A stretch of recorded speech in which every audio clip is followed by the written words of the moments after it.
So guys, आप इस video का थंबनेल देखकर समझ ही गए होंगे कि हम आज इस वीडियो में किस बारे में बात करेंगे।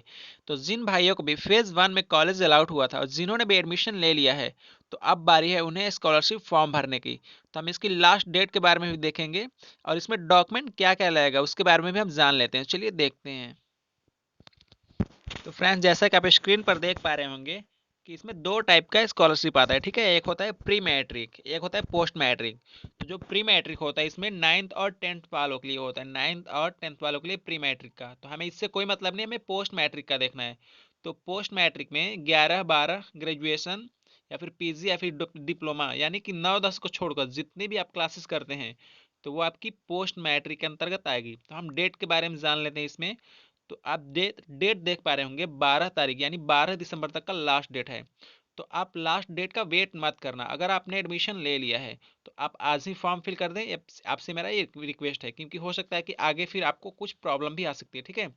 तो जिन भाइयों ने एडमिशन ले लिया है तो वो आज ही अपना फॉर्म फिल कर दें, क्योंकि जो फॉर्म की फीस है ये भी आपसे एक भी रुपए नहीं लग रही है। ये जो फॉर्म की फीस है दोस्त, ये भी आपकी एक भी रुपए नहीं लग रही है, यानी कि जीरो फीस में आपका ये फॉर्म भरा जा रहा है। तो अब हम थोड़ा सा बात कर लेते हैं इसकी एलिजिबिलिटी के बारे में। तो आप जानते होंगे सभी की डोमिसाइल उत्तर प्रदेश का होना चाहिए। हम डॉक्यूमेंट के बारे में डायरेक्ट बात करते हैं। तो डॉक्यूमेंट कुछ एक्स्ट्रा नहीं लगेगा, जो भी लगेगा वो आपके पास होगा, ठीक है।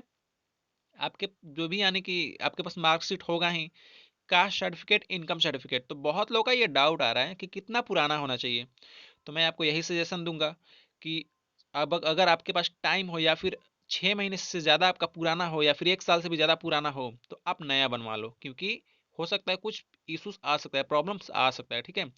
तो अगर आपका 6 महीने से ज़्यादा पुराना हो तो आप बनवा लो, ज़्यादा टाइम नहीं लगता है, क्योंकि 15 तारीख तक डेट है अभी भी, यानी ठीक है। और जिनका भी 1 साल के अंदर का है तो उन्हें टेंशन लेने की बिल्कुल भी ज़रूरत नहीं है। तो उनका उसी से चल जाएगा, ठीक है। उसके अलावा बैंक पासबुक, और जो मोस्ट इंपॉर्टेंट है इसमें वो फी रिसिप्ट है। यानी कि जो भी आपने एडमिशन लेते वक्त फीस जमा की है प्राइवेट कॉलेज में, जाहिर सी बात है जिनका बहुत ज़्यादा लगा होगा, यानी 46,250 रुपये लगा है, तो उनके लिए बहुत ही इंपॉर्टेंट है कि वो फी रिसिप्ट लगेगा ही। तो ठीक है। तो हमने बात कर लिया डेट के बारे में, ठीक है। आधार कार्ड ये सब तो नॉर्मल चीज़ें हैं, उम्मीद कर रहा हूँ आप समझ गए होंगे। बाकी आप खुद भी देख लेना, सरकारी रिजल्ट डॉट कॉम पे ये है, ठीक है। यहाँ से आप खुद भी देख सकते हो। तो एक डाउट जो बच्चों के मन में है कि किन्हें जो स्कॉलरशिप है आएगी, इसमें परसेंटेज की क्राइटेरिया क्या है। तो मैं आपको साफ तौर पे बता दूं कि लखनऊ यूनिवर्सिटी ने अभी कुछ भी नहीं बताया इस बारे में कि कितना परसेंट जिनका है उन्हें स्कॉलरशिप मिलेगी और किनको नहीं मिलेगी। तो आप ये टेंशन मत लो कि अगर आपका 60 अंडर 60 है परसेंटेज जो है ग्रेजुएशन में, यानी 60% से कम है, तो आपको स्कॉलरशिप नहीं मिलेगी। तो ये आप मत सोचो, ठीक है। क्योंकि लखनऊ यूनिवर्सिटी को अगर ऐसा कुछ करना होता तो अब तक वो नोटिस जारी कर दिया होता, ठीक है। उसके अलावा अगर आगे भी वो ऐसा नोटिस जारी करेगा तो मैं सबसे पहले आपको अपडेट दूंगा इस बारे में, ठीक है। तो मैं उम्मीद कर रहा हूँ कि आप हर चीज़ समझ गए होंगे। तो आपसे रिक्वेस्ट है कि आप आज ही अपना फॉर्म फिल कर दें।